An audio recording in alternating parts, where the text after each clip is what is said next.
हम लोग ग्राम पंचायत को अलग करना चाहते हैं अपने गांव से। अच्छा, क्यों अलग करना चाहते हैं? हम लोग को बहुत समस्या है, न कुछ विकास हो रहा है हाँ। और छोटी छोटी राशन पानी हर चीज़ के लिए समस्या है। से मेरी ज़मीन भी बिकवा दी है हाँ। और पैसा बोला कि मैं रिटर्न करके दूंगा डबल करके। हाँ। वो आज तक नहीं दिया। बेलगहना थाना में हम लोग रिपोर्ट किए, हाँ। वहाँ भी कुछ सुनवाई नहीं हुई। हाँ। खेत स्कूल जाने के लायक रोड भी नहीं है, बच्चे लोग कीचड़ में होके जा रहे हैं, रोड भी नहीं बन रहा है, कुछ भी नहीं हो रहा है। मतलब अकाउंट से 1 लाख रुपए दिए थे, 3 लाख में नगद लिया था मेरे हाथ से। हाँ, हाँ। मेरे घर रोज आता था 6 महीने तक। इससे पहले भी आप आवेदन और दिए थे कि ये पहली बार है? हमने वहाँ जांजगीर में दिए थे। हाँ, कलेक्टर। कुछ सुनाई हुआ थी? हाँ, वो अभी नहीं हुआ है सुनाई। मेरे को ब्याज भी नहीं दिया, ना मेरे को मेरा मूलधन दिया। ना। मेरे 2 लड़के हैं, मैं खुद विधवा हूँ, कोई सहारा है नहीं है। नमस्कार, कुछ ज़्यादा लोग हैं, वो आए हैं अपनी समस्याओं के लोग के। हम उनसे बात करेंगे कि क्या समस्याएं हैं। मेरे साथ दादा है। क्या नाम है आपका? बाबूलाल चौहान। बाबूलाल चौहान। कहाँ से आए हैं आप? मैं जांजगीर जिला से पामगढ़ क्षेत्र से देवरघट्टा। अच्छा, क्या समस्या लेकर आए हैं आप? हम लोग ग्राम पंचायत को अलग करना चाहते हैं अपने गांव से। अच्छा, क्यों अलग करना चाहते हैं? हम लोग को बहुत समस्या है, न कुछ विकास हो रहा है हाँ। और छोटी छोटी राशन पानी हर चीज़ के लिए समस्या है, दिक्कत है। हाँ। इसीलिए हम लोग 3 किलोमीटर आने जाना पड़ता है। हाँ। इसीलिए हम लोग चाह रहे हैं कि अलग हो जाए करके आवेदन लेके आए थे मुख्यमंत्री के पास से। कौन कौन सा मतलब ग्राम पंचायत है, थोड़ा समझूं मैं। कमरीत ग्राम पंचायत है, उससे हाँ, हम लोग अलग करना चाहते हैं। अभी एक दोनों गाँव एक ही में है। तो कुछ ऐसे गंभीर समस्या बताइए ना, जिससे मतलब क्या समस्या हो रहा है जिससे अलग करना चाहते हैं? इससे रेत भी हम लोग गांव से निकलता है, फिर भी विकास नहीं हो रहा है हमारे गांव में। पूरा रोड आप देखिए तो स्कूल जाने के लायक रोड भी नहीं है, बच्चे लोग कीचड़ में होके जा रहे हैं, रोड भी नहीं बन रहा है, कुछ भी नहीं हो रहा है। मतलब यही समस्या है। जो कमरीद है बता रहे हैं आप, वहाँ हो रहा है कि वहाँ भी हो स्थिति? नहीं, वहाँ हो रहा है, पूरा विकास वहीं हो रहा है, हमारे गांव में नहीं हो रहा है। आपके गांव में नहीं हो रहा? नहीं, कुछ नहीं हो रहा है। देवरघट्टा में कुछ नहीं है। आपका क्या नाम है दादा? मेरा सुनीत राम केवट। अच्छा, देवरघट्टा में हो रहा है, क्या क्या चीज़ हो रहा है? यहाँ कुछ विकास ही नहीं हो रहा है वहाँ। हाँ। आपके आप कमरीद में नहीं हो रहा है? कमरीत में हो रहा है, देवरघट्टा में नहीं हो रहा है। अच्छा, आप देवरघट्टा से हैं? हाँ, देवरघट्टा से हैं। क्या क्या चीज़ मांग रहे हैं, मतलब क्या विकास होना चाहिए लग रहा है आपको? अरे पंचायत भी हम अलग करना चाहते हैं। क्या है कि हम 900-950 वोटर हैं यहाँ देवरघट्टा में। 1500 जनसंख्या है। 1500 जनसंख्या। हाँ जी, एक पंचायत के पूरा ये पूर्ति करता है हमारा जनसंख्या जो है। लगता है आप आए हैं तो यहाँ जो सरकार है आपकी बात सुन लेगी? आशा कर लेके तो आए हैं सर। हाँ। हमारा पंचायत अलग हो जाए। कितने टाइम से आए दादा आप?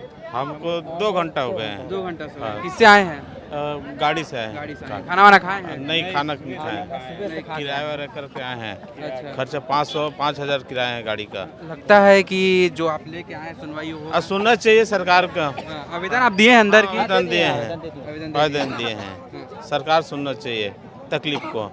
इससे पहले भी आप आवेदन और दिए थे कि ये पहली बार है? हमने वहाँ जांजगीर में दिए थे। हाँ, कलेक्टर। कुछ सुनाई हुआ थी? हाँ, वो अभी नहीं हुआ है सुनाई। नहीं हुआ है? नहीं हुआ है तो आप सर। सीधा मतलब सीएम के पास आए इनके हैं? पास आए हैं सर हम लोग। जो दादा है, मैं उनके बात को समझा और आपको समझाने का प्रयास कर रहा था। हम मेरे साथ दीदी हैं, हम उनसे बात करेंगे। इनका मामला चीट फंड वाला है, ये बता रहे हैं बहुत परेशानी में है और दिक्कत में है। क्या समस्या है? क्या नाम है आपका? मेरा लक्ष्मी अग्रवाल है। कहाँ से हैं आप? केंद्र से। केंद्र से। क्या समस्या है आपका? मेरी समस्या है, मैं 4 लाख रुपया मेरे को धोखाधड़ी से लिया गया था। कब? ये 2022 का मामला है। हाँ। हाँ, जुलाई में 2022। तो किसको दिए थे आप? गोलू जैन को। गोलू जैन। कल्लू का लड़का गोलू जैन। ये आपका मतलब जिला कौन से पड़ता है? बिलासपुर जिला। बिलासपुर जिला। हाँ जी।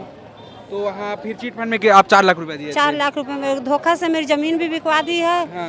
और पैसा बोला कि मैं रिटर्न करके दूंगा डबल करके। हाँ। वो आज तक नहीं दिया। बेलगहना थाना में हम लोग रिपोर्ट किए, वहाँ भी कुछ सुनवाई नहीं हुई। एसपी ऑफिस भी गए, वहाँ से दूसरे के नाम से मतलब जांच ताल हुई, वो दूसरे के नाम से चेक दिलवाया था। हाँ, अपना चेक भी नहीं दिया और पैसा वो खाते से लिया है मेरे। अच्छा। हाँ। आपके अकाउंट से लिया, मगर करवाही जो एफआईआर आप लिखवा रहे हैं तो वहाँ थाना में नहीं लिख रहे हैं? नहीं लिख रहे हैं सर। क्यों ऐसा? क्या पता सर, ले दे के वो खा पी के बराबर कर देते हैं, सुनवाई करते नहीं है। पहुँच वाले लोग पहुँच जाते हैं उनके आसपास, हम लोग की सुनवाई नहीं करते। अच्छा। और आप पैसा दिए थे तो बैंक अकाउंट से दिए थे कि? अकाउंट से 1 लाख रुपए दिए थे, 3 लाख में नगद लिया था मेरे हाथ से। मेरे घर रोज आता था 6 महीने तक। बुआ मेरे को पैसा दे दो, पैसा लगा लो बोल के।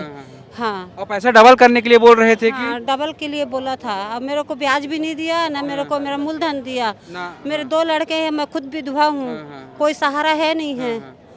कितना टाइम से आए हैं यहाँ? मेरे को 16-17 साल हो गए यहाँ, तो मेरे को सुबह से आई हूँ मैं तो कितना यहाँ। सुबह खाना वाना खाए हैं? हाँ 8 बजे 9 बजे आ गए थे, 9-10 बजे। हाँ और आपका ये काम हुआ कि यहाँ नहीं हुआ? नहीं हुआ सर, आवेदन बस लिए हैं यहीं पे। आगे और लगता है कि आपका ये काम हो जाएगा या सरकार आपकी बात सुन लेगी? क्या पता सर, अब आगे पहुँच जाते सर के पास में तो कुछ पता भी चलता। 4 साल से घूम रही हूँ अब। हाँ। 4 साल से घूम रहे हैं। और जो ये समस्या है कि मेन समस्या आपका जो एफआईआर दर्ज क्यों नहीं लिखाया जा रहा है उस थाने में? उधर पहुँच वाले लोग पहुँच जाते हैं, फिर आप तो बोल सकते हैं ना कि नहीं लिख रहे, बोलेंगे जांच करेंगे करेंगे, फिर गोलमोल। अच्छा, तो है दीदी, उनसे हम बात किए और समझे चीट फंड का मामला है जहां पुलिस प्रशासन भी एफआईआर दर्ज नहीं लिख रही है, दर दर की टोकर खा रही है, शहर में पूरा घूम रही है, अगले 4 साल को यही परिस्थिति में है। और आज सरकार के पास आए हैं तो इनका आवेदन है जो जमा करवा दिया गया है। अब देखते हैं आगे किस तरह की सरकार कार्रवाई करती है। मेरा नाम प्रदीप मनार है, धन्यवाद।